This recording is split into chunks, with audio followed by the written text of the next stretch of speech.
Hello, I'm Nam McNair, and this is VCU InSight. Spring is here, and with it, spring allergies. Here's Jesslyn Hayes. You may be noticing that your allergies are getting worse. They probably are because we're heading right into pollen season. From February to June is when the pollen count is at its highest in our area. Tree pollens like oak, maple, and river birch are the big ones this time of year. The dry spring wind can make it even worse.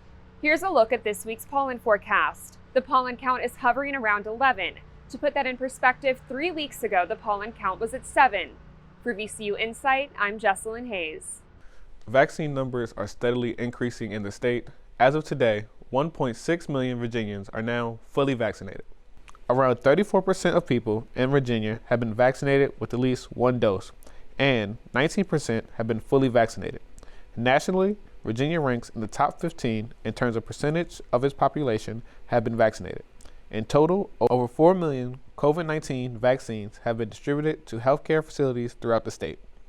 The city has installed new signs to remind drivers to look out for pedestrians. Here's Ashley Cuckoo. This is one of 55 new Stop for Pedestrian signs installed in Richmond. These signs are here for a reminder for drivers to watch out and stop when someone is crossing the road. Virginia law requires drivers to stop for pedestrians using crosswalks on roads where the speed limit is 35 or below. The law used to require drivers to yield but not necessarily stop. Over the past 10 years, the number of pedestrians killed by drivers increased by 53% in Virginia. That's according to the nonprofit Governor's Highway Safety Association. There were 32 pedestrian fatalities in the Richmond area last year. The new signs are part of the city's Vision Zero initiative. For VCU InSight, I'm Ashley Cuckoo. The city is trying to make the roads better for drivers too. Spring is when workers really start to tackle those potholes. As Kelly Booth reports, the city repairs about 22,000 potholes a year. As the weather gets warmer, the potholes are getting bigger. This has happened a couple of times now. My poor vehicle. The potholes here in Richmond got the best of Chelsea's car and wallet. The one actual piece of property that I've been paying off that I'm actually going to own when I'm done paying is now being destroyed by the potholes that the city of Richmond will not fix. Chelsea says she's reached out multiple times for reimbursement, but says it's a constant runaround. I don't know, as you can see here, I have some damage on my rims, and it's strictly just me driving along and forgetting where that one pothole is, and then it just swallows your tire, and it's really, really frustrating.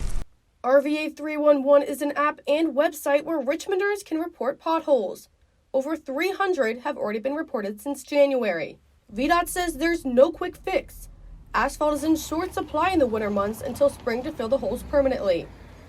This pothole here off of West Carey Street, I've measured with my 2-foot meter stick, is 7 feet wide and 6 feet long and almost 7 inches deep from the ground. That's 7 inches of concrete to fill, and if not soon, can cause severe damage to several cars. Boulevard Tires has seen hundreds of damaged tires in Richmond. If it's pulling hard to the left or the right after you hit a pothole, you need to go somewhere and get the alignment checked and then get the tires checked professionally.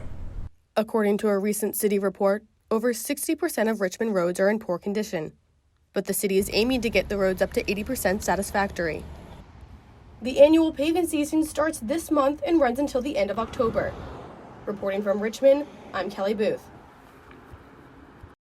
After being in the Indianapolis bubble for the past few weeks, the Baylor Bears are busting out as national champions.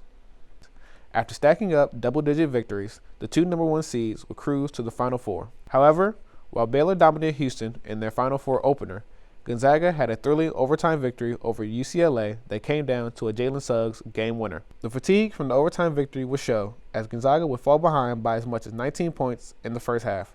Despite cutting the deficit to single digits in the second half, Gonzaga never made a full comeback as Baylor led from start to finish.